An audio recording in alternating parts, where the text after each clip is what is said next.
Čauko! Chceš mať veľa kamarátov? Chceš byť obľúbený medzi ľuďmi?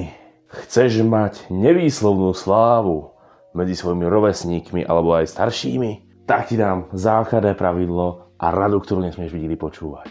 Nikdy nesmieš byť sám sebou.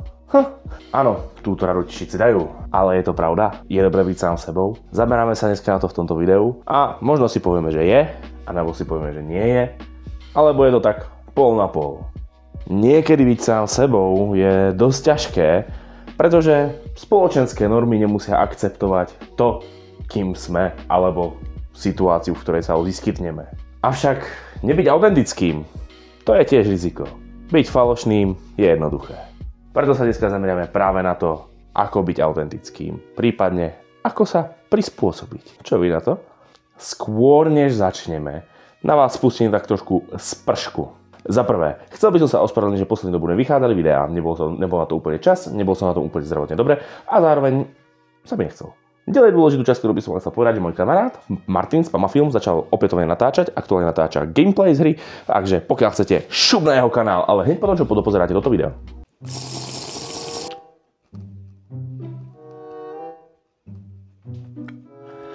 Veľká časť vás ma sleduje bez toho, že by ste mali u mňa odber. Sledujte, koľko vás je. Fakt vás je toľko.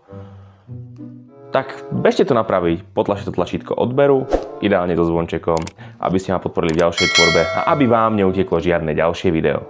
Tak a vrhnime sa na prvú časť tohto videa. Detstvo, dospelosť. Čo nám ukazujú? V detstve nám vždy vravia, buď sám sebou. Žiaľ, aj v detstve, keď ste samým sebou, tak sa nemusíte stretnúť u svojich rovesníkov s pochopením. Možno ani u učiteľov. Ste šialení, ukecaní, máte veľa nápadov, neviete, čo robiť s rukama. Nemusíte byť hneď tú chvíľu akceptovať. A to ste malé dieťa, ktoré napríklad prišlo do škôlky, do školy, na druhý stupeň, kamkoľvek. Ale zoberte si jednu vec. Malé deti sú to najautentickejší ľudia na celom svete. Vyzeráte hrozne? Dieťa vám to povie do očí. Neviete spievať? Dieťa vám to povie do očí. Máte hrozný hlas? Dieťa vám to povie do očí. Nesúhlasí s tými dieťa? Povie vám to do očí. Preto tie malé deti sú tie najviac autentické stvorenia na tomto svete. Žiaľ, dospievaním sa to mení. Nástupom do školy, kde sa musíte správať inak. Nástupom do škôlky, kde sa musíte správať inak. Respektíve musíte správať podľa nejakých noriem. A postupne nás tá spoločnosť vekom formuje, tvaruje, dáva nám tie normy do hlavy. A ak sa nesprávate podľa tých noriem, tak ste vy ten divný. Preto sa často stretávame v tom dospievaní, že žijeme out of the box niektorí a cítime sa z toho možno špatne, cítime sa ako niekto špatný, má s tým vlastné skúsenosti. A keď sa dostanete do dospelosti, dostanete sa do nejakého pracovného prostredia, dostanete sa medzi dospelých ľudí a dajme tomu, že stále ste tak trošku praštení. To není v normách, to je špatne. Čo ťa to v tej škole naučili? A aj tak sú tu ľudia, ktorí žijú out of the box, robia si všetko, čo chcú a prípadne aj to, čo nechcú. Ja si dovolím povedať, že už od dieťa som bol malinko iný. Ako nie, že by som bol prepnutý, možno, ale skôr, že som bol také v začiatku utiahnuté dieťa, čím ďalej časom som bol viac ukecaný, ale to je na dlhú debatu proste. Vždycky som bol trošičku iný, bavili ma trošku iné veci ako ostatných a tým pádom som nezapadal úplne do kolektívu v triede. A teraz v dospelosti? Samozrejme, človek sa musí trošku prispôsobiť, ale rozhodol som sa byť stále samým sebou a v kolektíve ľudí, v mojej bubline, v ktorej sa stretávam, to nie je až taký problém. Žiaľ, keď vidím medzi tú bublinu, mimo tú bublinu, musím sa správať podľa tých noriem a je mi to hrozne proti srsti. Ale bavíme sa o tom, čo znamená byť sám sebou, prečo žijem mimo box, prečo ja vravím, že som iný. Zamerajme sa na to. Nie je to len o vzhľade a o oblečení, aj keď to robí tiež strašne veľa. Môj najobľúbenejší štýl obliekania nejaké tričko, košela, rifle. Žijem v roku 2013, mám taký dojem, kedy to frčalo, ale ja to mám rád. A nikdy som sa nedržal módnych trendov, pretože módne trendy sú zase nejaká norma, ktorá nás uvádza do toho, čo musí byť. A v tom som napríklad out of the box. Už len taký malý začiatok. Taktiež naše hodnoty, ciele a všetko, čo nás baví, naše názory, môže to byť čokoľvek, čo nás odlišuje od iných. Napríklad, zatiaľ čo mojich spolužiakov bavilo hrozne chlastať a chodiť vonku každý piatok, ja som radšej každý piatok si zahral Armu s kamarátmi online, prípadne som ako dobrovoľný hasič, teda býval som dobrovoľný hasič a teraz zase som dobrovoľný hasič, tak som to strávil napríklad na výjazde, záchranou ľudí, pomocou ľuďom, čo napríklad nikoho v mojom veku prvýkrát nenapadlo skoro. A to je presne to najhoršie. Autenticita je to, čo ľudí najčastejšie rozdeľuje, pretože ty nie si ako ja, ty nie si ako ten. Ty nie si ako škatulka nejaká, ktorá musí existovať. Nie, proste buďte sami sebou. Ak vás niekto nepríjme, nejaký váš kamarát alebo niekto inde, ako toho človeka, ktorým ste, chcete mať takého človeka za kamaráta? Chcete mať takového človeka vo svojom okolí, ktorý vás nerešpektuje? Je to také na pováženie. Ale treba si uvedomiť jednu vec. Keď budete svoj, budete robiť to, čo vás baví a ostatným to príde divné, mimo nejakú normu, budete súdení, možno sa vám budú vysmievať, budú vás ponižovať. Tu chvíľku je potreba to vypustiť z hlavy. To sú ľudia, ktorí sú podľa nejakého vzoru a sú v tú chvíľku viac ako vy. Tu sa ale dostávame už k takému dôležitejšiemu bodu, ako sme sa bavili u tej dospelosti.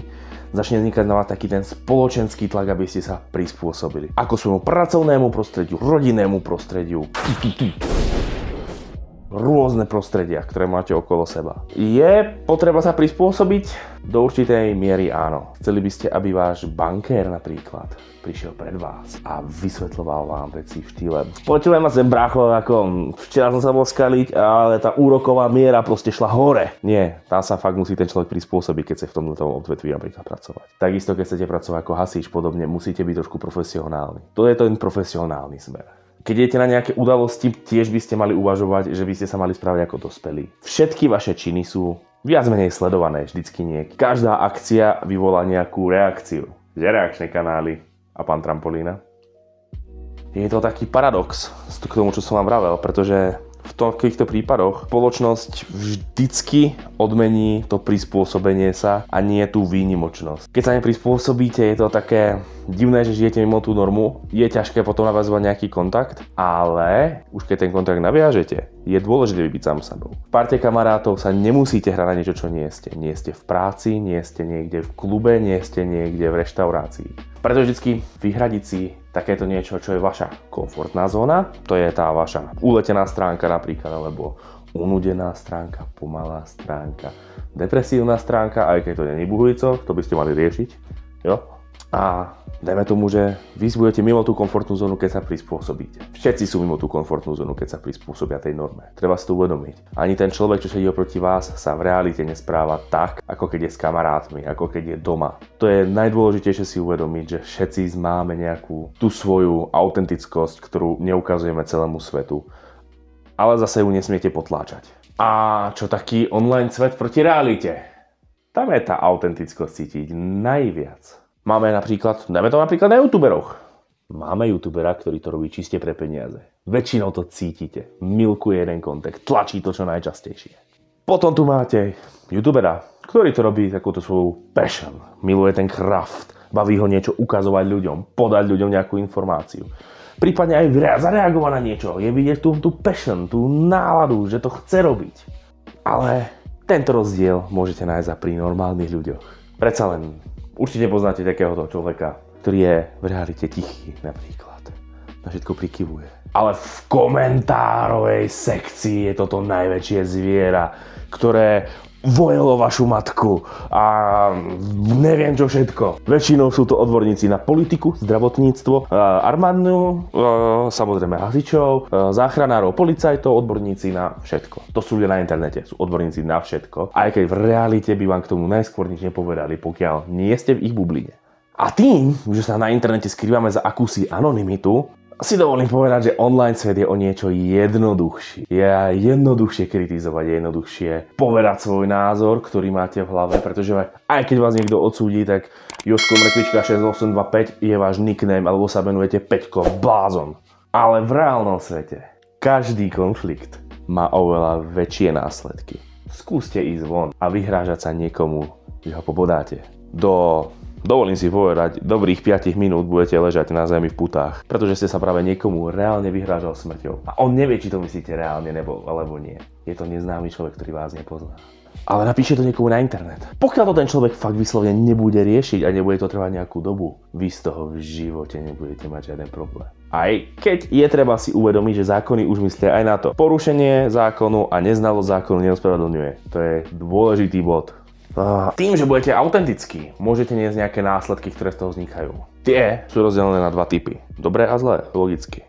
Také tie najhoršia vec, čo sa vám môže stať, je takéto odmietnutie nejakou spoločnosťou ľudí. Tým môže sa stať, že nebudete pochopení, ale aj básnici boli nepochopení, spisovatelia, režiséri. A kam to dotiahli tým, že boli autentickí a svoji. A s tým samozrejme je spojené to odmietnutie, samozrejme, pretože skupina vedcov nepríjme človeka, ktorý miluje armádu, napríklad. Skupinka muzikantov nikdy medzi seba nepríjme futbalistu. A to nikdy je hodne nadnesené, pretože môžu, ale nemusia. Ale tie najdôležitejšie následky sú práve tie pozitívne. Už len kvôli tomu, že vám to priniesie nejaký pokoj v duši. Môžete v kľude byť samým sebou, nemusíte sa na nič hrať. Uľaví to vašej psychike a možno aj vášmu fyzickému telu. Máte menej pretvárky a keď vy ste autentickí, tak aj ľudia okolo vás budú mať tendenciu byť autentickí a tým ich dokážete vyfiltrovať, či s tým človekom chcete byť alebo nechcete byť. Samozrejme stále tam bude nejaká faloš pri niektorých ľuďoch, ale to sú ľudia, ktorých to časom poznáte a tých asi u seba nechcete mať. A povedzme si pravdu, síce nebudete mať milión možno priateľov, ale budete mať pár, ktorí vás lepšie príjmu. Budú vždycky vaši kamaráti, budú sa vás snažiť pomáhať a skončí to tak, že budete sa navštevovať, chodiť na grilovačky, robiť svadby a podobné sračky. No, ale samozrejme, toto prijatie musí byť z oboch strán. Čiže musíte vyfiltrovať ľudí, ale aj ľudia budú filtrovať vás, nezabudnite na to. K záveru videa by som povedal, že ja sám som podivín. Berem sa tak, vnímam to tak. Mám svoj štýl obliekania, mám svoj štýl rozprávania, mám svoj štýl správania, nie som ako 90% iných ľudí. Prináša mi to nejaké výhody? Určite áno, práve tie, čo som vám spomenul. Som viac v pohode. Sám som si zažil, keď som musel pracovať v prostredí, kde som nemohol byť tak trošku sám sebou, práve napríklad spomínaná banka, prípadne som pracoval na infolinkách, kde som sa musel aj s človekom, ktorý mi nadáva, rozprávať vždycky do slušnosť a samozrejme nejakým kľudom. A s tým, že ja som povolím si povedať, dosť energická osobnosť, aj keď taká tichšia, som dohodne divný mix v tomto, ale síce nevyhľadávam konflikt, ale nikdy si nenechám len tak a na hlavu. Preto býval som dosť často nervózny z tejto práce a podobne. Teraz pracujem niekde inde a som viac uvoľnený. Prostredie okolo mňa je voľnejšie, ja môžem byť voľnejší a tým pádom je aj autentickejší. A čo vy? Ste vy pripravení nie z následky byť autentický? Ste pripravení byť autentickým človekom? Chcete byť aj vy voľnejší a ste pripravení aj na to, že občas budete musieť vystúpiť z vašej komfortnej zóny, prispôsobiť sa nejakej tej norme? Samozrejme, pokiaľ máte čokoľvek povedať k téme, ďalej by som rád povedal, že ja nie som žiaden psychológ, nie som žiaden psychoterapeut, nie som nejaký vzdelaný človek a čokoľvek by ste vy mali k tejto téme, nech sa páči, napíšte to. Taktiež nezabudnite dať like a odber a vidíme sa pri ďalšom videu. Pokiaľ sa ti video páčilo, skús kliknúť aj na ďalšie doporučené videá. Možno bude to práve pre teba. Ty si stále tu? To je dobré.